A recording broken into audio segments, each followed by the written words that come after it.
wait. So I forgot to say one important thing that happened that I noticed at the mountain of Dana when I was like 6 to 8 hours sitting there with Ali. So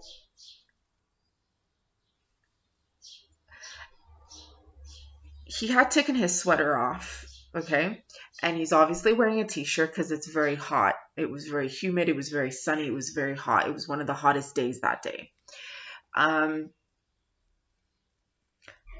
Hence why, the vomiting and everything happened. Unlike when I was in the desert and it was raining, right? In Wadi Rum. So I noticed underneath his t-shirt he has a tattoo. So I said to him, "What's your tattoo? What is that, a lion?" And he lifted his t-shirt up and he said, "No." He said, "This is my ex-fiance. We were going to get married." He lifted up the t-shirt. I kid you fucking not. It's a woman with her hair like this, down.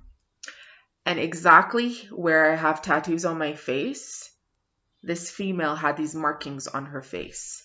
And on top of the figure, the face figure, it said Sana. Now in Arabic, Sana means bright, shining one. And I'm just looking at it and I'm like, and what is this on her face? What is the fucking chance, ladies and gentlemen? Is this all not symbolic? It's very symbolic. And he couldn't answer.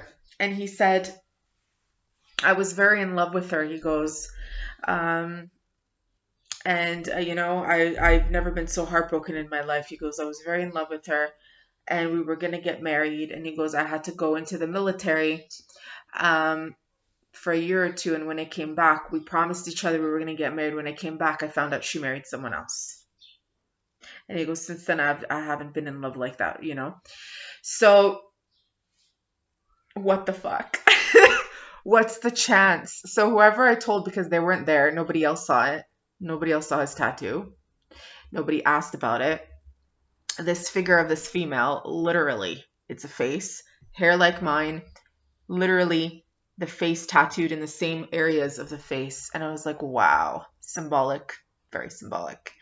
And I remember he said to me, the very first time I saw you, Talad, I kept thinking to myself, wow, this is the strongest woman I have ever seen in my life. I'm like, "You didn't say anything." He goes, "I don't say, I'm telling you now." And this is part of all the secrets that he was revealing. Mind you, the secrets he was revealing was all personal, private things that nobody should ever know. That's how private it was. And he just kept calling me his best friend. So it was very interesting, very, very hidden stuff just unveiling itself. And that was obviously after the veiling of me with my headscarf and the cleansing, because the veiling is an initiating into the next phase, into the next step of my life purpose and my calling and what I'm here to do and what I'm bringing to the table to other people. Okay, it's an alignment. Remember, I went there for my North Star. Jordan was brought to me because I had invoked and worked with and activated my North Node, my North Star. Okay, in my astrology, it brought me there. So everything got aligned, and I've never been so respected in a nation full, like the men and women, for my face tattoos. Like the way the people were looking at me, the women were smiling at me. I've never felt so accepted in my life, because in Jordan, and especially with the Bedouins, okay,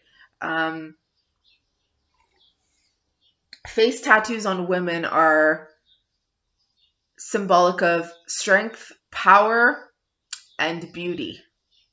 So like I would be random places and all these men would be like, "Oh my God, you're so beautiful," or "Oh my God, you're so strong and powerful."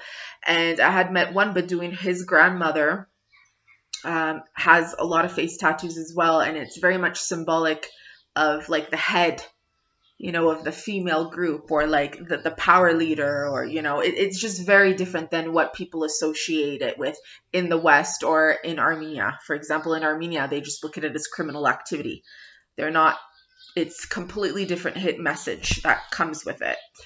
And I remember me and Sheila, this girl from the States who I'm like really close friends with. I love her.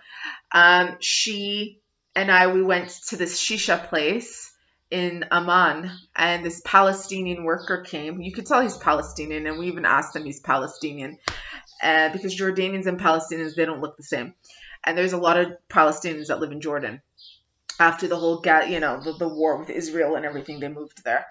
Um, and he's like, I look like a weakling next to you. He's showing me his arm. He's like, I got one little tattoo. It's in Arabic. And he goes, look at you. Your tattoos are so beautiful. It's symbolic of power and strength. So it felt really nice to be accepted and like honored. It was not even just an acceptance. It felt like I was honored. You know what I mean? So yeah, like I said, initially I thought it would have been a once in a lifetime, just like a realignment type of thing that I needed. But actuality, Jordan is a connection that I'm always going to have. So if you've never been to Jordan, guys, I really, really feel like you should go. One last thing, we went to the Red Sea, and we also went to the Dead Sea, and we went to Mount Nebo, and we were literally this close to Israel. I have a video where the Israeli flag is right there, little thin line between Jordan and Israel. And I'm telling you right now, the Dead Sea, I dumped my body in there like no tomorrow, and it's amazing. That itself, being in the Dead Sea, was so cleansing for me. That was the end all be all, and it was like the last thing, right before the last thing that we did, where I just felt everything just get purified and cleansed, and it's the lowest point of the earth. So death and rebirth, that's the whole thing.